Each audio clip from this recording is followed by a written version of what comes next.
गुरु ब्रह्मा गुरु विष्णु गुरुदेवो महेश्वर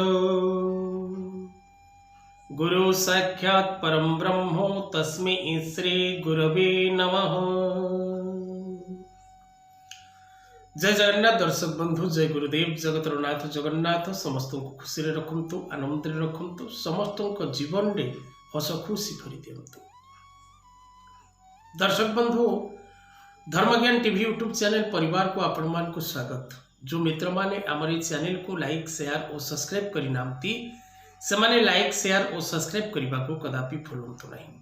दर्शक बंधु, आज ये कार्यक्रम माध्यम आम आलोचना करवा जे जदि आपण जड़े बेपारी भाई बा भौणी आपण व्यवसाय करुचंती किंतु आपणकर व्यवसाय रे आशारूपक सफलता आपण प्राप्त करि पारु नांती, आपणकर व्यवसाय कदापि चालुनी, आपणकर व्यवसाय सदा सर्वदा पतनाभिमुख दिग को गति करुछि। कौन करिवे उपाय, क्यों उपाय करने द्वारा आपण व्यवसाय क्षेत्र में सफलता लाभ करेंगे।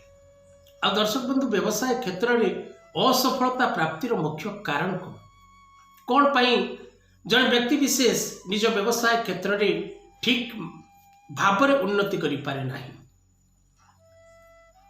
आपण बेपारटी आरंभ करिसेंती माने आपणकर चिंताधारा रही जे ए व्यवसाय द्वारा मो परिवार भरण पोषण करी, ए व्यवसाय ही मोर सब किछि। तेणु व्यापार वृद्धि उपाय कौन रही, व्यवसाय वृद्धि पाई आपण कौन करिवे उपाय, व्यवसाय को भल भाव में चलेबा पाई कौन रही टिप्स बा उपाय, व्यवसाय भल न चलिबार कारण कौन, बारंबार व्यवसाय बदलिबा अनेक व्यक्ति विशेष मान अच्छा। आज कौन सी फूड बिजनेस करुँच, काली ट्रांसपोर्टिंग की जाउछंती। तेणु व्यवसाय परिवर्तन कौन पाई हुए। दर्शक बंधु, आज ये कार्यक्रम माध्यम आम से विषय संपूर्ण आलोचना करवा जे व्यवसाय पतन कारण कौन एवं व्यवसाय वृद्धि निमंते उपाय कौन। दर्शक बंधु, एक सफल व्यवसाय हवा को हेले प्रथमतः आपणकर जन्म जातक मध्यरे सप्तम दशम और एकादश भावर ग्रह जड़े सफल व्यवसायी हवा को हेले आपणक निज जन्म कुंडली दशम एकादश और सप्तम भावर ग्रह मुख्य रूपे मजबूत थिबा दरकार। तापरे आपण जने सफल व्यवसायी हो पारिबे। जदि आपणकर जन्म कुंडली मध्यरे सप्तम दशम और एकादश भावर ग्रह कौनसी प्रकार अप्रीतिकर स्थिति रे जन्म कुंडली मध्यरे रही थांती बा कौनसी प्रकार पीड़ाकारक क्षेत्र में रही थांती, कौनसी प्रकार निर्बल अवस्था रे रही थांती, किंबा आपणकर दशम एकादश और सप्तम भाव स्वामी ग्रह आपणक जन्म कुंडली षष्ठ अष्टम एवं द्वादश भाव रे जदि अवस्थान करिथांती तेबे आपण कदापि जड़े सफल व्यवसायी हो पारिबे नाही। दैट्स राइट, आपण कदापि जड़े सफल व्यवसायी हो पारिबे नाही। तेणु आपणकर जन्म जातक रे जदि ए प्रकार ग्रह जोग आहरी अनेक ग्रह जोग रही विभिन्न कार्यक्रम माध्यम आम आलोचना करिचे। तेणु जदि ए प्रकार ग्रह जोग आपणक जातक रे रही थाए तेबे तापाई आपण विज्ञ ज्योतिष परामर्श नहीं उपाय करबा नित्यांत आवश्यक। अनेक व्यक्ति विशेष अछंती जो माने व्यवसाय करूचंती किंतु सेमानकर जन्म जातक नहीं। सेमाने निम्न उपाय प्रयोग करंतु। जदि आवश्यक पड़े तले दिया जाइथिबा नंबर रे आपण जोगाजोग करी मो सहित डायरेक्टली कथा है पारिबे।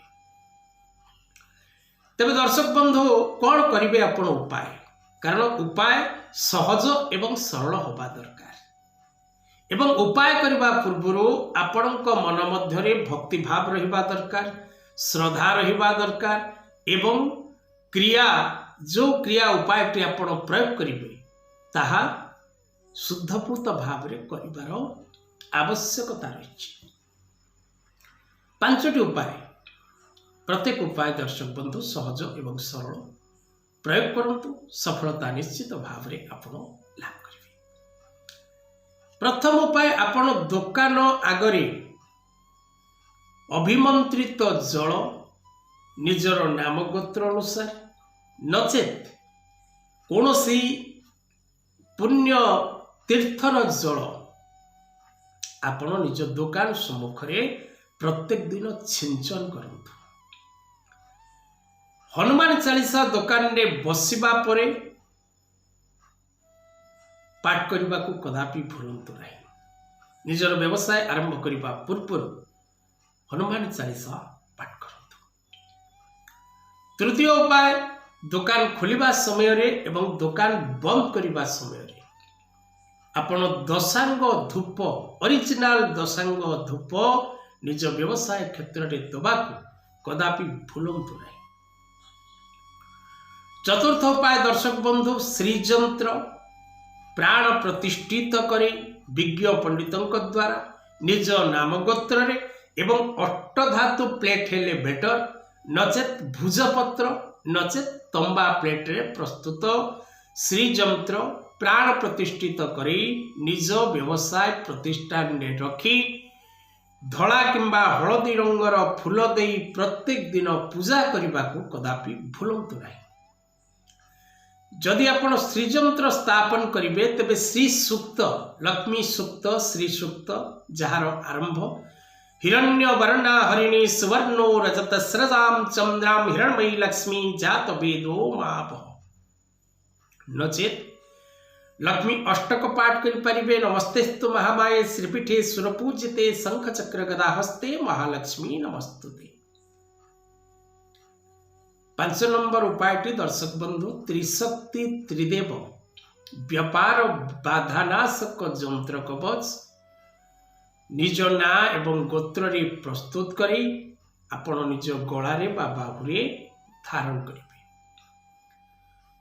जदि आपण अधिक किछि जानिबा को चाहंती एवं निजर जातक विचार करिबा पई चाहंती तेबे तळे दे जेथिबा नंबर रे जोगाजोग करिबा को कदापि भूलंतु नहीं। आजिर कथावस्तु को एठी रखिबा। जय जगन्नाथ।